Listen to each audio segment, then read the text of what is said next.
Island sounds, island wide, heavy on Hawaiian style. Gather round, come hear the sound, coming at you from all around, heavy on Hawaiian style. Heavy, I'm heavy on Hawaiian style. I'm heavy on Hawaiian style. I'm heavy on Hawaiian style.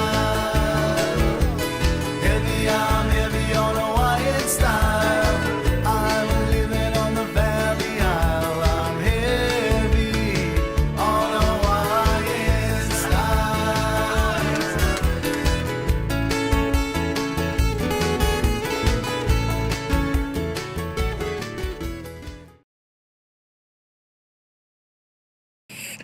It's going to be a button day, ladies and gentlemen. I'm already going crazy. How's it, everybody? And welcome to the Daily Pigeon.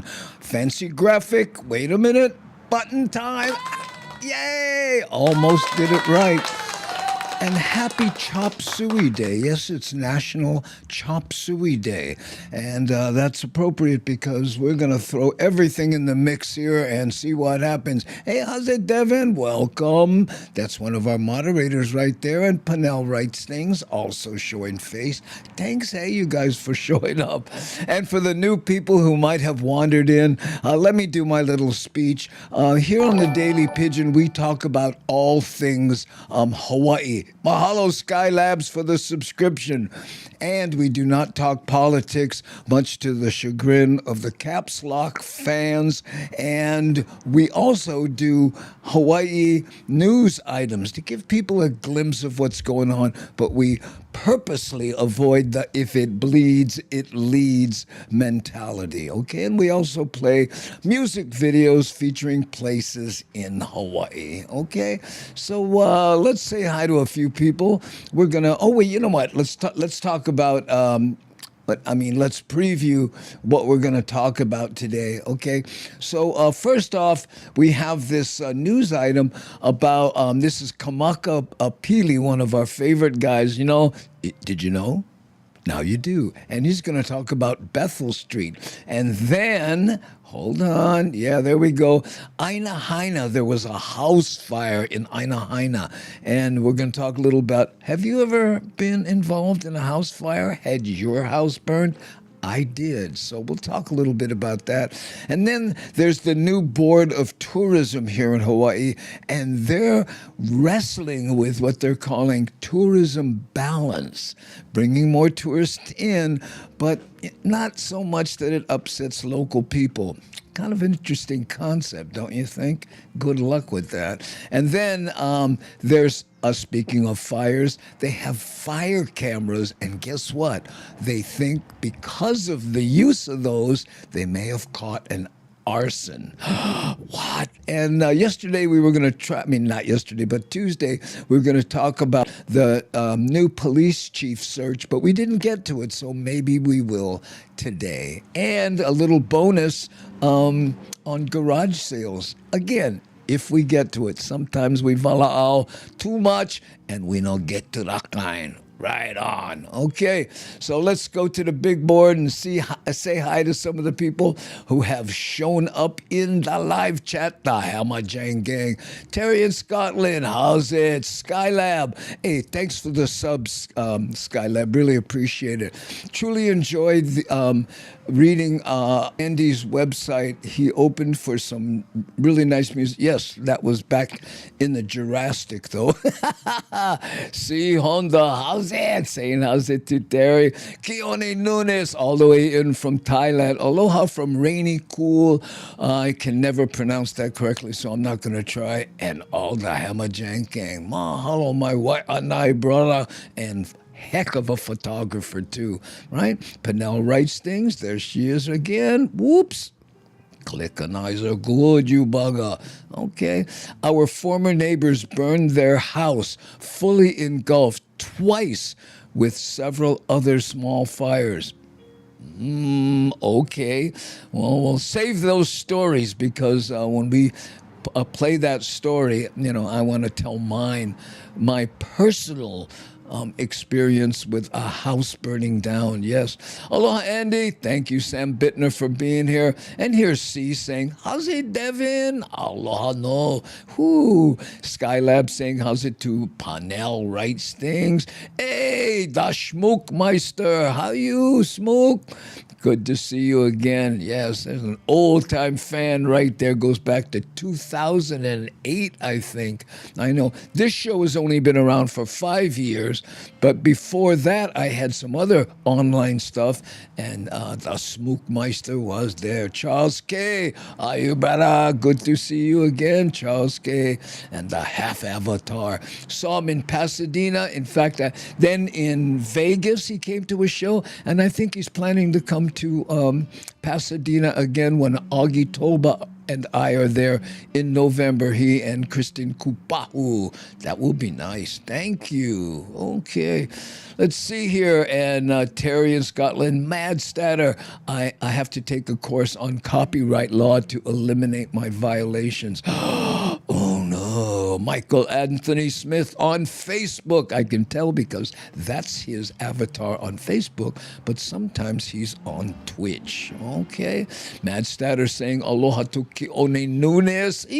I think about you often when wondering about the tattoos I'm seeing in Chief of War. Yes, Kione did Jason Momoa's tattoos on the side of his head, and he did it at Uncle Buffalo's house. That's Buffalo Keolana from Makaha, Brian's dad. I know, right there. Okay. Let's see if look, there's Michael pimping out his Twitch avatar now. Ooh, that bugger all over the place, huh? And Fritz, Odysseus.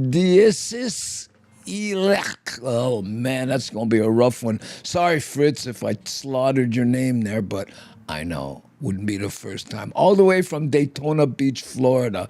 Yeah. Thanks, Saf, for coming in. Kind of late for you. You and Medium 7-Up, Miles, a regular to the show, are both on the East Coast so far. Get a few, but I can't remember them all. Mama Sean, happy Aloha Friday, Andy. Oh, mahalo nui loa ikawahine. Thank you. Okay, and let's see. How is Saturday looking? Glad to see you to join us. Keone. Oh, how's Saturday looking? Because I think because of the time difference, he's already there. How's it? Namaste Zen. Aloha no. And thanks for all your comments on the YouTube videos that we put up. That's right. By the way, for those who don't know, we're on, I think, a number of platforms. To YouTube, to Facebook, LinkedIn, Twitch, and X. So I think that's 7. Okay. Oh, gee, let's take this off. Oh, there we go. Goodbye, what were happening. Okay, so, hey, Kubasic, how's it doing? Aloha from Pittsburgh. Pittsburgh. I was just reading some news about Pittsburgh. Anyway, let's do our first news item. Again, if you just joined us, we do Hawaii news items just to give people interested in Hawaii a glimpse. But we purposely avoid the if it bleeds, it leads mentality. Okay? Now, this first one is a Kamaka Pili piece, and it's always about a historical thing about Hawaii. So educational. Let's watch. Many of us drive around town and are completely unaware of the history that we pass by daily. Guilty is charged. On tonight's Aloha Authentic, Kamakapili shares the meaning behind Bethel Street. Bethel Street. Who'd In have the thunk it? Okupua'a of Honolulu, which lies in the moku of Kona, here on Oahu, stands a roadway named after a church. We're speaking of Bethel Street. As busy as downtown Honolulu is today, it may make it a little challenging to imagine what was there before. I'll In say. 1833, the American Seamen's Friends Society sent a reverend to Honolulu to establish the Seamen's Bethel Church. Becoming the earliest church to hold English-speaking services, Bethel was built to minister to visiting sailors. Referred to by Hawaiians as Betela, Seaman Bethel eventually evolved. And you know how much sailors enjoy being ministered to, so it makes perfect sense. They had a tattoo parlor in the back, maybe. To Oahu Bethel and then to Bethel Union. As the church grew, a group of its members left to form the second foreign church, later known as Fort Street Church. Wow. After the Fort Street Church Look at this. opened here on what was the corner of Fort and Baratania Streets, they merged with Bethel Union to create the Central Union Church. Check out this guy walking toward him going, who the heck is he talking to on this long shot? Not to mention the chronic in the doorway there, I think. In 1887, but as the church grew, they needed to move to a newer, larger location. In 1892, a fine stone building was constructed directly across Baratania Street from Washington Place. However, as Honolulu attracted more people, congestion, traffic, noise, and ventilation became an issue. So, after securing land from the prominent Dillingham family, the Central Union Church began to build at its current location in 1922. The sanctuary, built in a traditional New England style, was completed in 1924, and the Atherton Chapel in 1951. Today, Central Union Church is the largest of the United Church of Christ churches in the islands, Wow. continuing a legacy that began in 1833. Did you know? Now you do. Maybe only Keone knew that that church was still there. I had no idea. Okay, Nani has, here, I'll show you what I mean here. Don't take it off, Nani. Okay, see, and Nani sends me these little messages here. You see them right there? We call it the bat phone, and it says, on YouTube, go to Jonah, what is it? Jonah for what does that mean? I have no idea. Oh, here. Okay, I'm bringing that up. Wait, let's go to the big board so that we can see them good, because get plenty. Hey, Uncle, you remember when Ever Beach was Ever Beach concrete bunkers from the war in the beach? Bro, I was born there. Habush. Yeah, I know, 76, 87. Okay, wait a minute. Hold on. Let's bring you back. And left in the, when the hurricane, after all these years, can never forget you. Oh, mahalo, bro, however you pronounce your name, because that's a dyslexic's nightmare there. But thanks, yeah.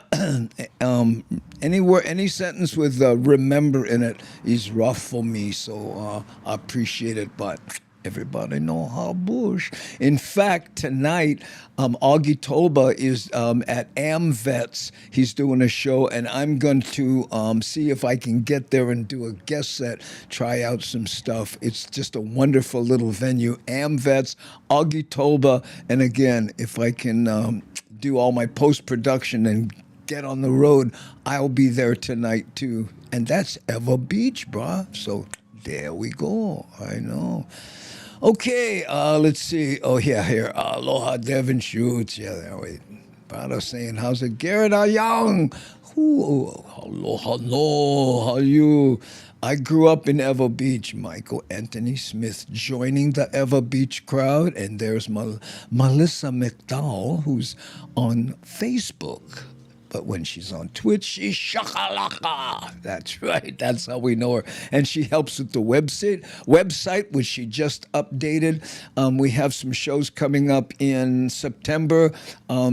Sacramento, there's a new comedy club called Mousie's. They haven't got anything official, but that will be in September. Go to the website if you want the Eventbrite place to buy tickets. I'll be there. This is by myself with an opening act. I'm not sure who. And then after that, Pono's in Santa Cruz. Yeah, and that'll be my first time there. So there we go. Oh, look. Nani is adding all this stuff here. Oh, yeah, and in November, Augie and I will be at the Ice House again. Do I have a poster for that? I think I might. I'm not sure. Is this it? Doot. Yeah, there we go. This is Augie and I in November 15th at the Ice House. We're playing the big room. I was there in the smaller room, and now I'm going back with Augie. We're playing the big room. I know. That's the Ice House. By the way, best comedy club ever. Oh, what a feeling to play that place. I know. Okay, so what did we talk about? Yes, Kamakapili and Bethel Street, which C. Honda says means house of God. Appropriate, I know.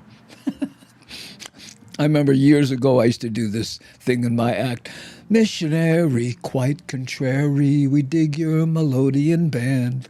You taught us to read and what to believe, and then you took the land. Hey, hey, oh no la, la. If you know that song, you know that everyone builds their own little verse for that. Yeah, it's like it was the Hawaii haiku. And Monica, who's this right here? Happy Aloha Friday, Monica Gillam. Thank you. Appreciate it. Yes. Are you wearing aloha attire? And it's National Chop Suey Day. Ooh. L is the predecessor of Yahweh. It's complicated. Oh, you thought that was cool? Well, thank you so much, Panel, right? Okay, now we're going to talk about house fires. And I have a personal story to share. But before we do, let's look at the unfortunate happenings in Aina Haina. Fire. The only thing no scared fire is water. We begin with breaking news out of East Honolulu, where fire investigators are looking into the cause of an early morning fire that destroyed one home and damaged another. Nicole Carvalho joins us live from Aina Haina with more. Good morning, Nicole.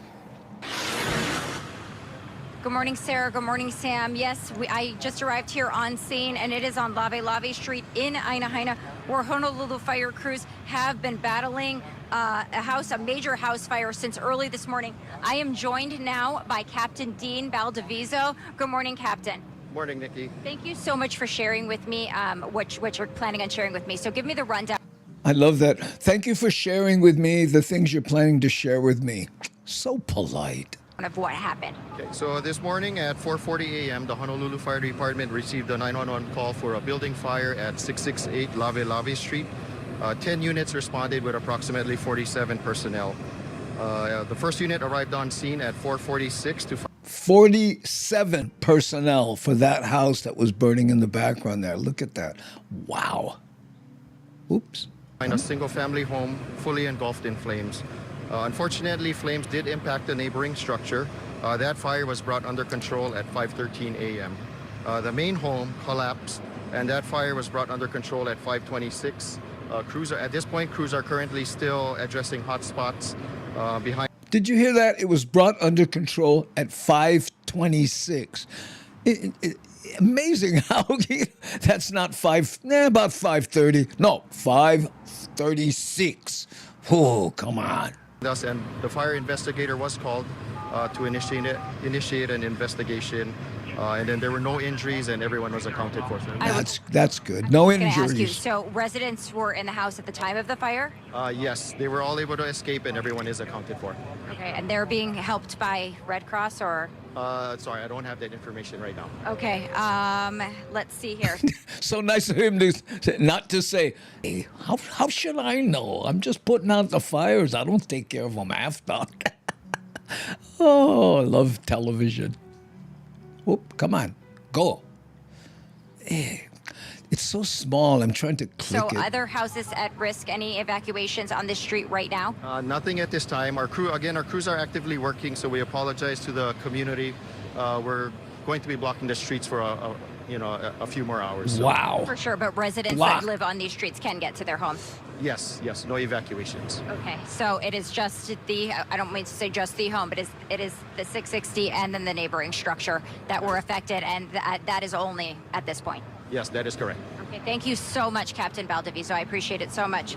So as Captain Valdiviso said, yes, crews are on the scene. They're still, investigators are still working to determine cause of fire and will determine that will be ongoing through the rest of the day. As he said, right now, there are no evacuation orders at this point, but there is an active investigation going on here on Lave Street, 660. Behind me, you can see very, very badly burned, and the neighboring structure was affected as well. No injuries, as we heard from the captain. And on that note, that is what we know so far. And fire crews will keep You can hear the producer in her ear. Wrap it up, wrap it up. us updated as the day goes along. We'll be following this story. Sending it back to you guys in the studio. Reporting live, Nicole Carvalho, KHON2 News, working for Hawaii. Good job, Nicole. Yeah, I know. That's tough because, they land, boom, got to do the bit, and then get in the car and go to the next place. So no easy job right there. I know. Ooh, okay. So tell me, have you ever been personally involved with a house fire? Here's my story. When we were kids, my dad put everybody in the car and we was going tasty freeze to celebrate what he considered finally kind of getting a handle on the bills and the rent and everything. So he was going to take everybody tasty freeze, grab an ice cream. Something we did not do very often. Everybody was all excited, got in the car, went through tasty freeze, and on the way back, we turned onto the street and we see fire trucks and blinking lights and cops, and we're going, oh wow, what's happening? Our house was on fire. What? My dad pulls up. The house is burning. They're trying to put it out. Half the house burnt. I know. My sister's room completely destroyed. And, for a girl in high school, imagine losing all your clothes. And for us, that meant not Oritas, but going to Goodwill, because that's where we were at. My room kind of, was okay. But from my room all the way to the back of the house, gone. It's weird, I know. And it was like, it's weird because it feels kind of like a cleansing, where you go, man, I gotta tell you, there are worse things. And the best part about it, the landlord, because we didn't own the house, my dad was renting, the landlord brought this Japanese guy in with two sons, probably in high school still, and they rebuilt the whole house in like 2 or 3 days. Enough, boom, paid them up, continue on. I know. Ooh, what's happening? Okay, and here DuroWorks says, hey, how's it, fam? Oh, mahalo, we're doing all good. Doing good. We're asking about people who have had personal experiences with house fires. And it's like, they were saying when there's a house fire, the guy next door, oh, brah, you forgot to blow out a candle. Now the side of my house is all had it, especially if they have plastic siding. I know. Wow. That's a really good landlord. Well, you got to imagine back then in Waianae, this is got to be the mid-'60s, maybe, no, late 60s probably, yeah. I don't know what it cost to build that thing, but I remember my dad paid $600 a month rent, which was kind of plenty back then. Ooh, I know, too much. Okay, so let's see. I was a volunteer firefighter and went to a few fires. Very traumatic. Fire bad. Oh, yes, I know. Well, what happened was the insurance company came, and it turns out what my dad did was he used to work at a construction site, right? And he was a welder. So he would fill up his welder with gas every day before he come home, siphon off all the gas, put it in 5-gallon cans behind the house, and then go to the next morning, fill up his welder, do his welding. And he did that every day. So we had all these 5-gallon cans of gas. I know. He would be fired for that sort of stuff today. Anyway, and what happened was they think the air conditioner malfunction sparked, hit one of those gas cans, and boom, Yeah, but they couldn't prove it for some reason. And again, he was a tenant, so it wasn't his whatever. Hey, Danny, how are you? Long time no see. Danny Settle. Aloha, wow. Yes, when I lived in Kaneohe, what happened? We want to know the details, Danny. Did your house burn down, or did you live next door to one, or did you know someone who went through that? Phew. The heat and flames are incredible, and the concussion when they drop the water on the place could be felt in the spine. Oh, yeah. They do this thing where, have you ever seen those demonstrations where a house is on fire and then they, it's like confined in a room, and then someone opens a door or a window and suddenly it has access to more oxygen and goes thump and just goes for it, and that engulfs everything else. It's amazing. I know. Ooh, Danny, what was it? Mad Statter says, wait, I'm sorry, Keone.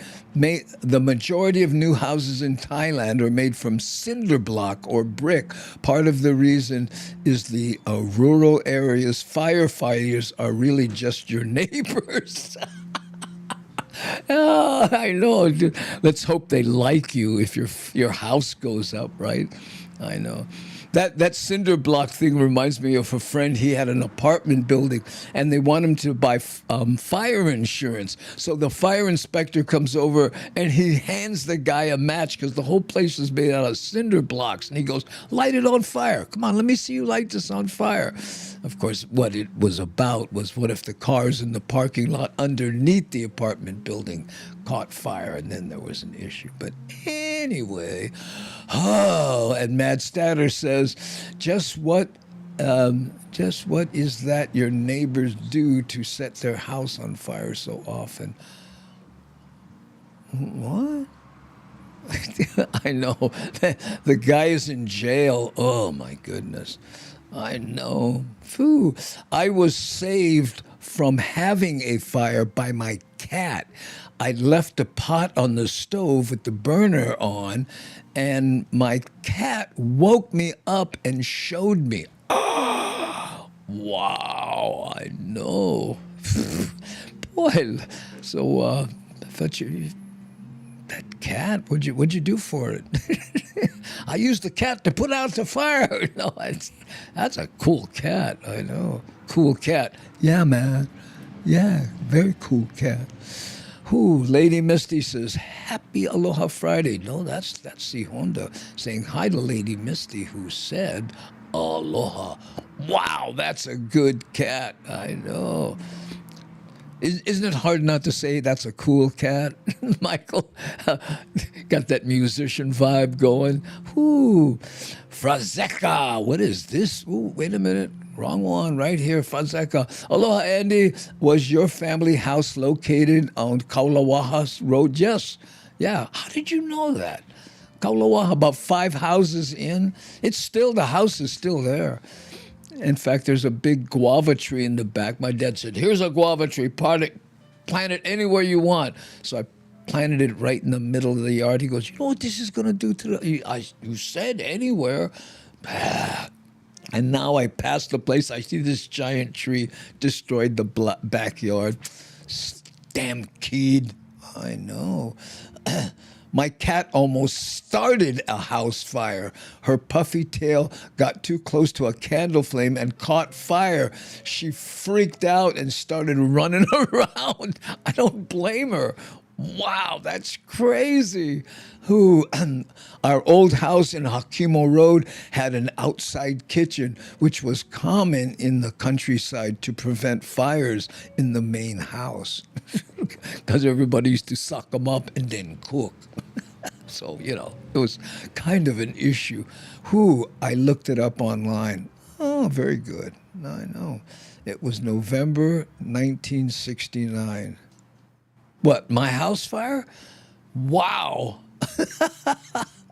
Oh, that's pretty good. I didn't even know that. Yeah, I said late 60s, so that kind of made sense. Okay, I gotta tell you, right on. So, you know what? What do you say we play a music video? And let me see. Hold on. Wait. This one takes us to the Alawai through one of the coolest little roads. You know, that little tree tunnel next to the zoo. I really like that. So let's go take a musical break. But first, hello everybody, beach chillaxing at the beautiful Four Seasons in Makena, Maui. And when I'm not jamming, I'm listening to the Daily Pigeon Live and the Bumatai and the Hammer Jam Gang. All right.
there you go.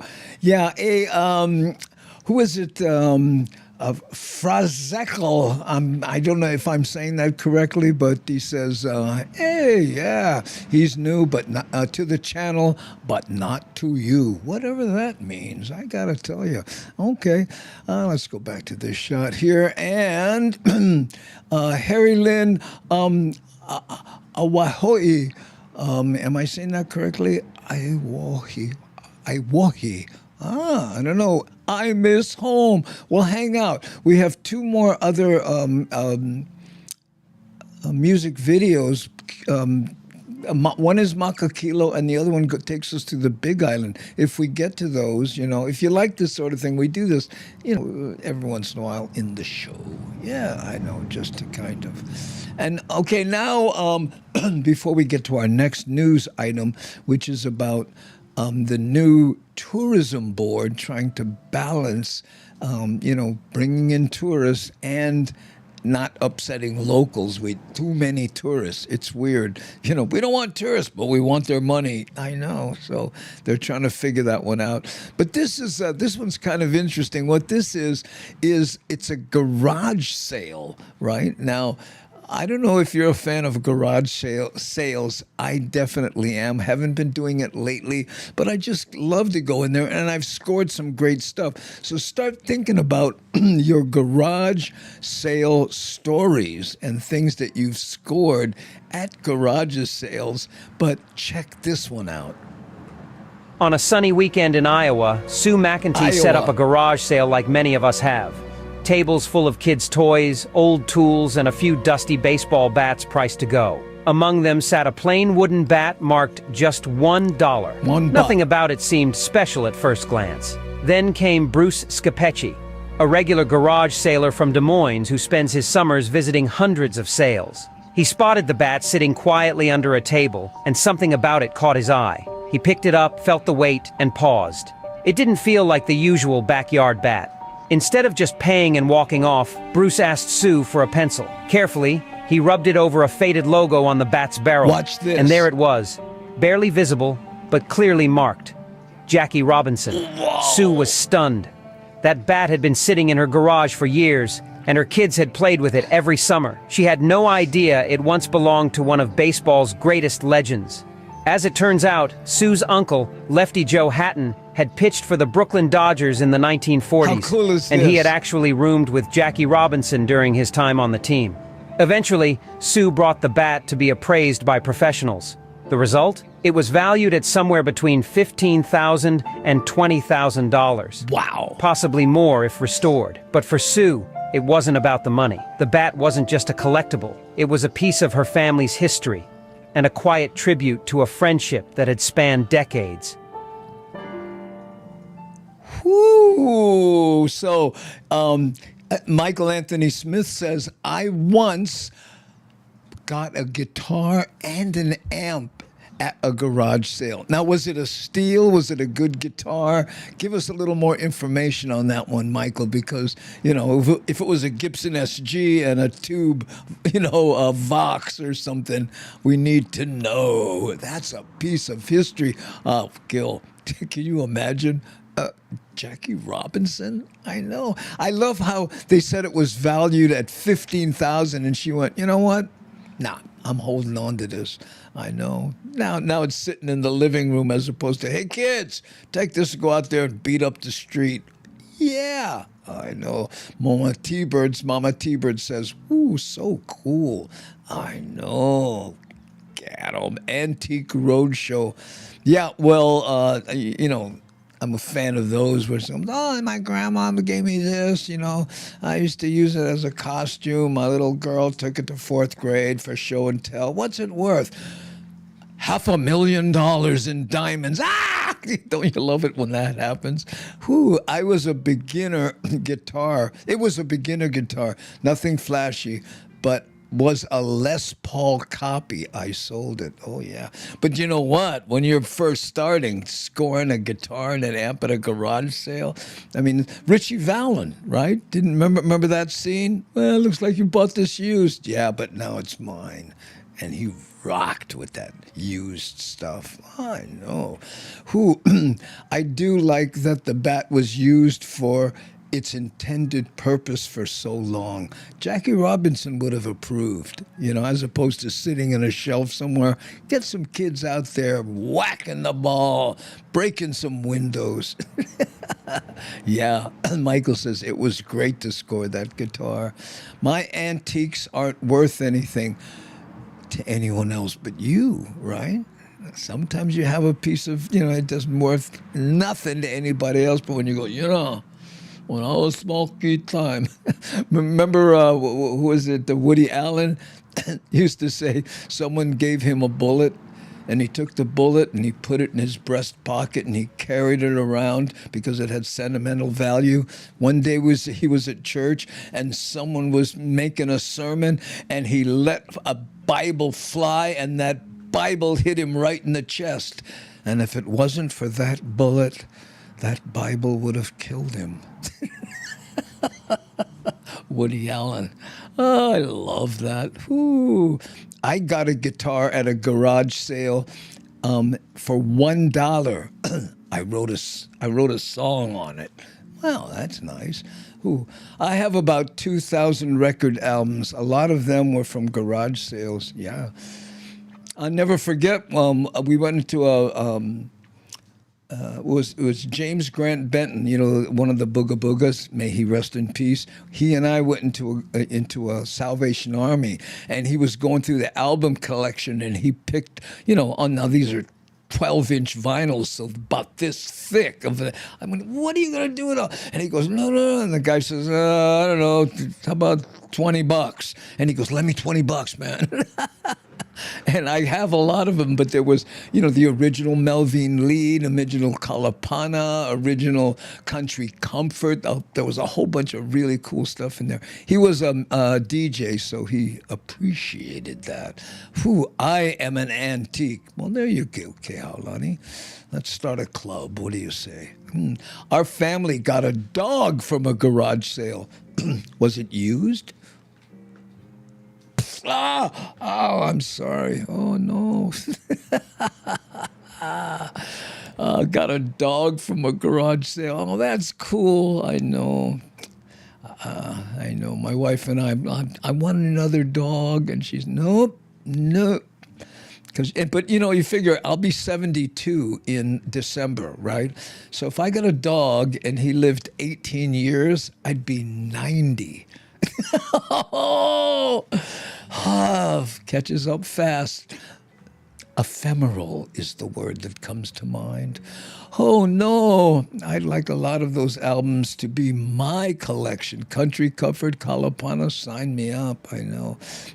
Melvin Lead's country western album that she put out. I'm going to Paneola Country. Remember that one? I know. Sign me up. Okay. Let's look at the what we have here on the what? There we go. Okay, so we talked about tourist balance. No, we didn't talk about that. So we're, I guess, here with the balance of tourism. Okay, now let me see if I can get the right one. 3, 4, and again. Andre in the chat. What is that? Aloha. Oh, Andre. Wait, let me get my little cursor over there. Andre in the chat. Not here for, I don't know how you turned off your message there. But how's it, Andre? Long time no see. Thanks for being here. Who would be walking who? Yeah. You're talking about me at 90 with a pit bull. And that's what Andre in the chat, not here for a long time. Yeah, I was just saying hi to him, Nani. I know. Little Tiki murdering a hair tie at the moment. Uh-oh. Oops. Yeah. Now, guarantee you live through 90. Yeah, if you have to feed a dog, your wife be saying, don't you die. You're the one that brought this dog here. You're picking up with him. You're picking up after him till your last days. Okay. Tiki's so cute. I know. Everybody knows people's pets' names. Okay, here we're going to talk about the tourism that we hope they are actually able to find the balance on. And with tourism trudging along, the new board members of the Hawaii Tourism Authority sworn in today are now in a position of balancing how to increase tourism while keeping the local community happy. Well, today our Kristen Concilio spoke with tourism executives who say they're working on a plan. People come here thinking that this is their playground. People come here thinking that they are entitled. But other than that, you're happy to see tourists, I'm guessing, right? Hawaii native Clayton Kubo is one of the many residents participating in HTA's community meetings to help shape the future of Hawaii tourism. His sentiments are seemingly at odds with the agency's goal to increase our #1 industry. Yeah. There is a need for more tourism in the way the community wants it to occur, which is spending with lower impacts on the resources of the community. And so that is somewhat in conflict, those two elements, in the short term. But it's that delicate balance the new HTA advisory board sworn in Thursday are trying to figure out. You might be able to do something like that by having the brand be perceived as a high-end brand, the way some people go into Hermès, some people go into Coach, some people go into Walmart. To bring in just enough tourists willing to spend, but not too many to over. So what you're saying basically is, should we be Coach or should we be Walmart? You know, that's the decision right there. And think about it. Harley Davidson made that mistake. They said, you know, we're not going to go after competing with low-end bike. We're going to be the ultimate bike that people want. Then a recession hits. Now they just introduced a sub 6,000 bike. On our islands. We also have members who you know, they feel the negative impacts of tourism. They see the environmental impacts. They see that they have to do the traffic and sit through traffic. But you know, tourism is a big part of our local economy. Since the pandemic, the state's highest spending market, Japan, has been slow to rebound. Business has been tough, so we always hope the community is with us and with the economics of Hawaii. It is our #1 industry. And while tourism officials work to market the islands, they're hoping to sharpen their focus between quantity and quality. There's classes of spend, and Hawaii wants to appeal to that upper end spend, which drops the number of arrivals and lowers the population pressure on our cultural resources and our community resources, but creates the same amount of TAT and hopefully the same amount of what? Service. Of TAT? What is TAT? Anybody know? TAT, tax. I don't know what that means. And by the way, do you remember during COVID when there were no tourists here and how the resources, like especially at Hanauma Bay or Hanauma, came back, and all of a sudden, you know, the fish were happier because the water wasn't full of suntan lotion and such. I know. Whew. Rocking a hard thing. Salaries. So it's a tough needle to thread. Kristen Concilio, Island News. Mahalo, no comment. And he says it is transit accommodation tax. And that's so hard to say. You need to use the acronym. And as president of Dyslexics Against Acronyms, hey, there we go. You got to blow on it to get it to go away. Tourism is being looked closely at in San Francisco because it gets so much bad media. So now some businesses are returning to San Francisco with their conventions. Yeah, well, you know, when you see those videos of people just breaking into cars and look at what's happening to Market Street and all that, you know. When I was a kid, we lived in the Mission for a short period of time. I think I was in 3rd grade at Harrison Elementary. My brother was older, he was in Horseman. We used to call it Horseman, but it's Horace Man. I didn't know that till years later. Thought it was Horseman. I remember when Hawaii was agricultural society. How long ago was that, bruh? Better for the people in Hawaii than changing beds for the elite. Yeah, well. Well, you know, the Waianae area, and Keone Nunes is the one who told me that used to be an agricultural stronghold. But then when they rerouted the water, it got dry, and that was that. You know, we'll not go there, but we're capable. You know, Hawaiians used to, feed themselves and all their people, and there was 1 million people, and there's 1 million now, so. Anyway, when I'm king, I'm gonna fix everything. But I have to have a series with Jason Momoa before that happens. I go to Horseman School. Eva was like that too. Yeah. There were a number of areas, and the whole fish pond technology. Keone was telling me that before refrigeration, they figured out a way to grow fish in a pond, and when they wanted to eat fish, they would go to the pond and they'd grab a fish, In fact, Waianae, if I'm not mistaken, correct me if I'm wrong, Keone, Wai is, salt water, and Anai was the large mullet. That's how that area got its name, because it had plenty fish ponds where they grew the large mullet. I don't know. Oh, I started going to Hawaii as a kid with my mom camping, and it was a whole other place. Very agricultural, small country towns, and a lot of Ben Franklins. I remember walking by so many cane fields. Exactly, Andre. I know. And here, Papi Cheney says, I used to really enjoy going to the city. Not anymore. Last time I went, I had James Money with me, so no one messed with us. Did you see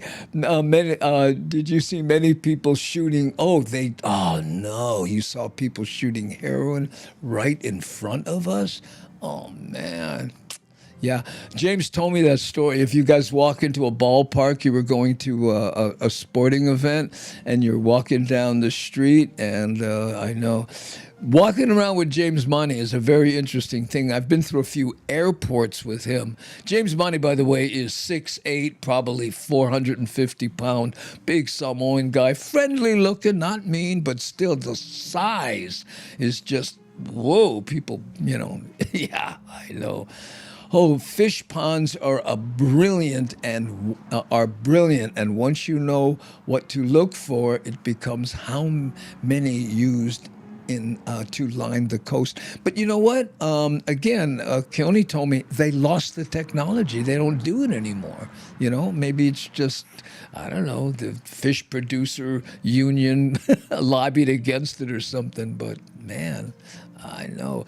Horace Mann, May 4th, 1796 to August 2nd, 1859, was an American educational reformer, slavery abolitionist, and right-wing politician known for his commitment to promoting a public education. Well, yeah, that makes sense that the Mission District would have a school named after Horace Mann. I know.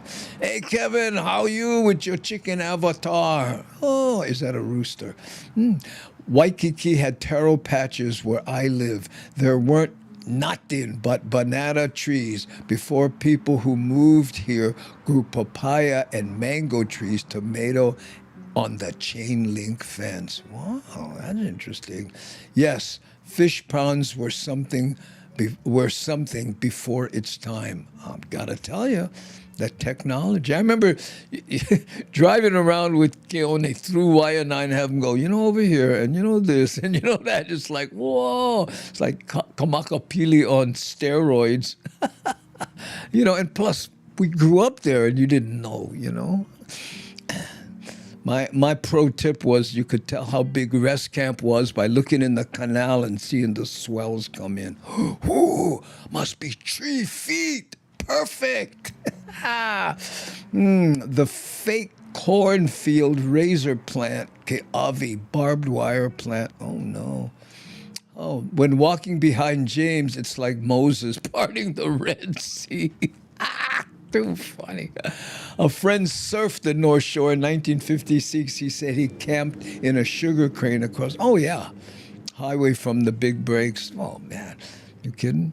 South Salvador. Hey, aloha y'all from the big island of Texas.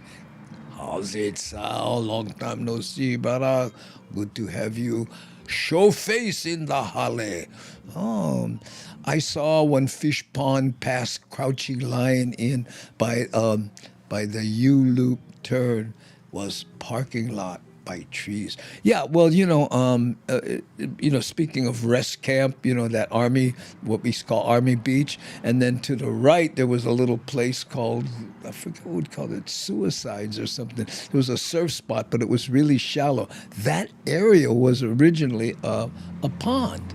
And there was a bunch of things where you could point that stuff out. If I remember correctly, I'd pay for Hawaiian produce here in Texas. We'd pay for Hawaii produce here in Hawaii. And we pay through the nose for it. I can't imagine what it would be in Texas. We are so blessed to have Keone share his knowledge with the Hamajang gang. Oh, man, I'm telling you. Lock them in a car. So interesting. And Andre says, I remember my mom talking about the first time she went to Hawaii. There were still private houses on Waikiki right by the beach. My uncle told me that back when he was a kid, right, they used to surf Waikiki and they would leave their board on the beach, go home, bathe, eat, whatever, hang out, and then the next evening come back and the board would still be laying on the beach where they put it, they pick it up, they go surf. They left their board laying on the beach. Nobody touched it. Ha! Wow, I know. Hey, Duro Works had the best time as a kid at the rest camp, that place, and Pokai Bay. Pokai Bay. Yes, I learned to surf at rest camp. Most of the people out there did, and then when you graduate, you went Makaha, which, by the way, back then, we used to call Makaha surfing beach. Hey, well, you like go surfing beach? We didn't call it Makaha. Makaha was the area, right? But we used to call them surfing. I remember there were bungalows to rent next to the Ilikai at the Tahitian hut. Don't remember that. Took 4 guys for move 1 board. That's why he had those big redwood boards. I think they were red. My dad from Makaha. Oh, that's good. Oh. What's the last name? I like know the last name, huh? What? Oh, mom was from Waianae. Oh, there you go. So you get the genealogy, huh? Okay, what time we got? Ooh, almost at the bottom of the hour. Let's go to we have another fire camp. We're not going to get to the police chief thing, evidently. The podcasting gods do not want us to go there. But this one is very interesting. There are what they call, fire cams, okay? And because of these cameras that are meant to monitor high fire areas, right? They think they might have caught an arson, okay? Let's check that out. Let me make sure. 1, 2, 3, 4, 5. That should be this one. The Honolulu Police Commission says it could take... Here, this one. There are about 150 cameras like this statewide. They were installed about a year ago by HECO and Alert West following the deadly and devastating Lahaina wildfire to help alert agencies and the public of wildfire risk. Cameras, are 4K, high definition, they get really clear images. They're assisted by AI. so that it can identify signs of fire, such as smoke or Look at that. flames. HFD says it uses Alert West situational awareness platform for fire confirmation, weather conditions, and smoke size. This week, the cameras helped police identify an arson suspect. Look During at this that guy. investigation, the state fire marshal provided HPD detectives with photographs that appeared to show a suspect igniting the fire. The images also captured a light-colored, older model Dodge Ram quad cab pickup truck with distinctive blue pinstripes. These images from Alert West Situational Awareness Platform's website shows the vehicle at 11:59 a.m. on August busted. 19th and a fire 2 minutes later. HFD says the 911 call came in at 12:03 p.m. At 12:06, the vehicle is parked across the street, and by the time fire crews arrive, it's gone. The photographs were far away, and the description. They say that about arsons, right? Arsons, when they start fires, they kind of like to sit back and look at them. You know, that's a weird quirk with arsons in many cases. Of the suspect could not be made at that time. The truck was picked up again on camera on August 23rd at 10:56 a.m. At 11:01, you can see a person next to the truck and a fire in the distance.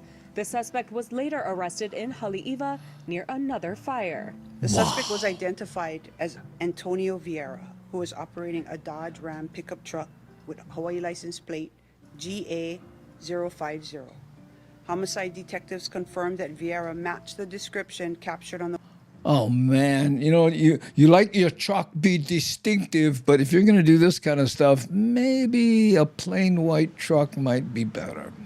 Just saying. Wildfire cameras earlier that day. A trained canine was also used to find traces of accelerants at the multiple scenes. Witnesses also submitted their videos to police as well. Vieira has been charged and accused of setting Saturday's Kunia fire, which came within 900 feet of homes. Busted. Nikki Schoenfeld, KHON2 News, working for Hawaii. Wow. Dude, if you go take your truck, put stripes on them, make them look trick, and then nobody gonna notice. I know.